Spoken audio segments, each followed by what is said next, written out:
Hello, ನಮಸ್ಕಾರ ಎಲ್ರಿಗೂ. ತುಂಬಾ ಜನರ ಮನೆಯಲ್ಲಿ ದೇವರಿಗೆ ನೈವೇದ್ಯಕ್ಕೆ ಕಡಲೆಬೇಳೆಯಿಂದ ಮಾಡಿರೋ ಸಿಹಿನೇ ಆಗ್ಬೇಕು. ಆದ್ರೆ ಹೋಳಿಗೆ ಅಥವಾ ಕಡುಬು ಮಾಡೋಷ್ಟು ಟೈಮ್ ನಿಮ್ಮ ಹತ್ರ ಇಲ್ಲದೆ ಹೋದ್ರೆ, ಈ ರೀತಿ ಇನ್ಸ್ಟಂಟ್ ಆಗಿ ತುಂಬಾ ಕಡಿಮೆ ಇಂಗ್ರೀಡಿಯೆಂಟ್ಸ್ ಯೂಸ್ ಮಾಡಿ ಕಡಲೆಬೇಳೆ ಪಾಯಸ ಮಾಡ್ಕೋಬಹುದು. ಬನ್ನಿ ಹಾಲು ಅಥವಾ ತುಪ್ಪ ಜಾಸ್ತಿ ಯೂಸ್ ಮಾಡ್ದಂಗೆ ಹೇಗ್ ಮಾಡೋದು ಅಂತ ಹೇಳಿ ತೋರಿಸ್ಕೊಡ್ತೀನಿ. ಒಂದು ಕುಕ್ಕರ್ನಲ್ಲಿ 1 ಕಪ್ ಕಡಲೆಬೇಳೆ, ಅದ್ರ ಜೊತೆ 2 ಸ್ಪೂನ್ ಅಕ್ಕಿನ ಹಾಕ್ತಾ ಇದ್ದೀನಿ. ನೀವು ಯಾವ್ದಾದ್ರೂ ಅಕ್ಕಿನ ಹಾಕೋಬಹುದು. ಅಕ್ಕಿ ಹಾಕೋದ್ರಿಂದ ಪಾಯಸಕ್ಕೆ ಒಂದೊಳ್ಳೆ ಥಿಕ್ನೆಸ್ ಬರುತ್ತೆ. ಇದಕ್ಕೀಗ ನೀರ್ ಹಾಕಿ, ನೀರು ತಿಳಿಯಾಗೋವರೆಗೂ ಒಂದ್ 2-3 ಸತಿ ಚೆನ್ನಾಗಿ ತೊಳ್ಕೊಬೇಕು. ನಾನು ಪಾಯಸನ ಡೈರೆಕ್ಟ್ ಕುಕ್ಕರಲ್ಲೇ ಮಾಡ್ತಾ ಇದ್ದೀನಿ. ನೀವು ಬೇಕಿದ್ರೆ ಬೇರೆ ಪಾತ್ರೆ ಕೂಡ ಯೂಸ್ ಮಾಡ್ಕೋಬಹುದು.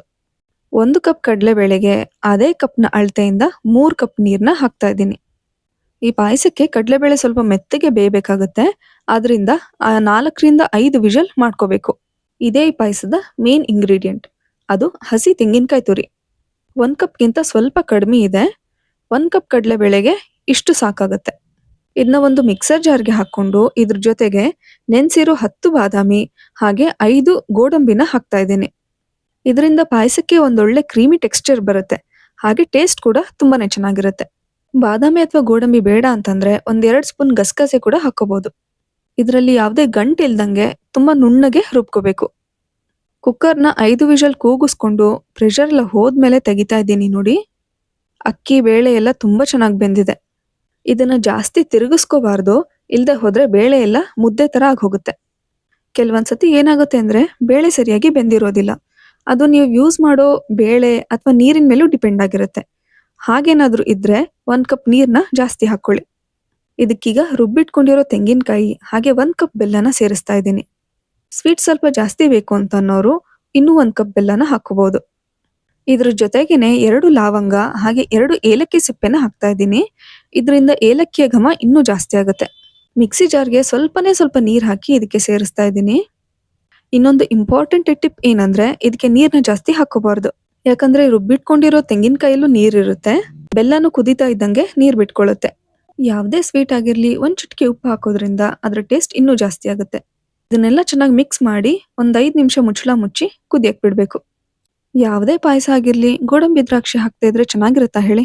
1 ಸ್ಪೂನ್ ತುಪ್ಪಕ್ಕೆ ದ್ರಾಕ್ಷಿ ಗೋಡಂಬಿ ಹಾಕಿ ಸ್ವಲ್ಪ ಫ್ರೈ ಮಾಡ್ಕೊಂಡು ದ್ರಾಕ್ಷಿ ಸ್ವಲ್ಪ ಉಬ್ತಿದ್ದಂಗೆ ಫ್ಲೇಮ್ನ ಆಫ್ ಮಾಡಬೇಕು. ಇಲ್ಲದೆ ಹೋದ್ರೆ ಎರಡು ಸೀದ್ ಹೋಗುತ್ತೆ. ನೋಡಿ ಇಷ್ಟಾದ್ರೆ ಸಾಕು. ಈಗ ಫ್ಲೇಮ್ನ ಆಫ್ ಮಾಡಿ ಅದೇ ಹೀಟಲ್ಲಿ ಇದೆರಡು ಫ್ರೈ ಮಾಡ್ಕೋಬೇಕು. ನೋಡಿ ಇಷ್ಟಾದ್ರೆ ಸಾಕು. ಈಗ ಗೋಡಂಬಿ ದ್ರಾಕ್ಷಿ ಎರಡು ಫ್ರೈ ಆಗಿದೆ. 5 ನಿಮಿಷ ಚೆನ್ನಾಗಿ ಕುದಿಸ್ಕೊಂಡಿದ್ದಾದ್ಮೇಲೆ ತೆಂಗಿನಕಾಯಿ ಹಾಗೆ ಬೇಳೆ ಬೆಲ್ಲನೆಲ್ಲ ಹೀರ್ಕೊಂಡಿರುತ್ತೆ. ನೋಡಿ ಪಾಯಸದ ಕನ್ಸಿಸ್ಟೆನ್ಸಿ ಇಷ್ಟೇ ಇರಬೇಕು. ಯಾಕಂದ್ರೆ ಇದರಲ್ಲಿ ಅಕ್ಕಿ ಮತ್ತೆ ಬೇಳೆ ಇರೋದ್ರಿಂದ ಆರ್ತಾ ಹೋದಂಗೆಲ್ಲ ಗಟ್ಟಿಯಾಗಿ ಹೋಗುತ್ತೆ. ಈಗ ಫ್ಲೇಮ್ನ ಆಫ್ ಮಾಡಿ ಹುರಿದಿರೋ ಗೋಡಂಬಿ ದ್ರಾಕ್ಷಿ ಹಾಕಿ ಏಲಕ್ಕಿ ಪುಡಿನ ಹಾಕೊಂಡ್ರೆ ಬಿಸಿ ಬಿಸಿ ಕಡಲೆಬೇಳೆ ಪಾಯಸ ರೆಡಿ ಆಗುತ್ತೆ. ಇದು ಬಿಸಿಯಾಗಿದ್ದಾಗ ಮಾತ್ರ ಅಲ್ಲ, ಆರಿದ್ಮೇಲೂ ತುಂಬಾನೇ ಚೆನ್ನಾಗಿರುತ್ತೆ. ಈ ಪಾಯಸನ ಯಾವತ್ತೂ ತಿನ್ನದೇ ಇರೋರು ಖಂಡಿತ ಒಂದ್ಸತಿ ಟ್ರೈ ಮಾಡಿ. ಅಮೃತ ಕುಡಿದಷ್ಟೇ ರುಚಿಯಾಗಿರುತ್ತೆ. ಹೀಗೆ ನನ್ನ ಚಾನಲ್ನಲ್ಲಿ ಸುಮಾರಷ್ಟು parotta recipes, street food recipes, breakfast recipes ಇದೆ. ಖಂಡಿತ ಒಂದ್ಸತಿ ವಿಸಿಟ್ ಮಾಡಿ. ಹಾಗೆ ನನ್ನ ಚಾನಲ್ನ ಸಬ್ಸ್ಕ್ರೈಬ್ ಮಾಡ್ಕೊಂಡ್ರಂತೂ ಮುಗ್ದೇ ಹೋಯ್ತು. ಹೊರಗಡೆಯಿಂದ ಚಾಟ್ಸ್ ತಂದು ತಿನ್ನೋದಂತೂ ಬಿಟ್ಟೇ ಬಿಡ್ತೀರ. ಅಷ್ಟು ವೆರೈಟೀಸ್ ಆಫ್ ಚಾಟ್ಸ್ ಮತ್ತೆ ಸ್ನ್ಯಾಕ್ಸ್ ರೆಸಿಪೀಸ್ನ ನಾನು ಶೇರ್ ಮಾಡಿದ್ದೀನಿ. ಅದರಲ್ಲಿ ಪಾನಿಪುರಿಗೆ ಯೂಸ್ ಮಾಡುವಂಥ ಪುರಿ ರೆಸಿಪಿನೂ ಇದೆ. ಅದನ್ನ ನಾನು ಮೈದಾ ಹಿಟ್ಟು ಯೂಸ್ ಮಾಡದೆ ರವೆ ಮತ್ತೆ ಗೋಧಿ ಹಿಟ್ಟಲ್ಲಿ ಹೇಗೆ ಮಾಡ್ಕೊಳ್ಳೋದು ಅಂತ ತೋರಿಸ್ಕೊಟ್ಟಿದ್ದೀನಿ. ಈಗಲೇ ನನ್ನ ಚಾನಲ್ನ ಸಬ್ಸ್ಕ್ರೈಬ್ ಮಾಡಿಕೊಂಡು ಎಲ್ಲ ರೆಸಿಪೀಸ್ನು ಟ್ರೈ ಮಾಡಿ. Thank you.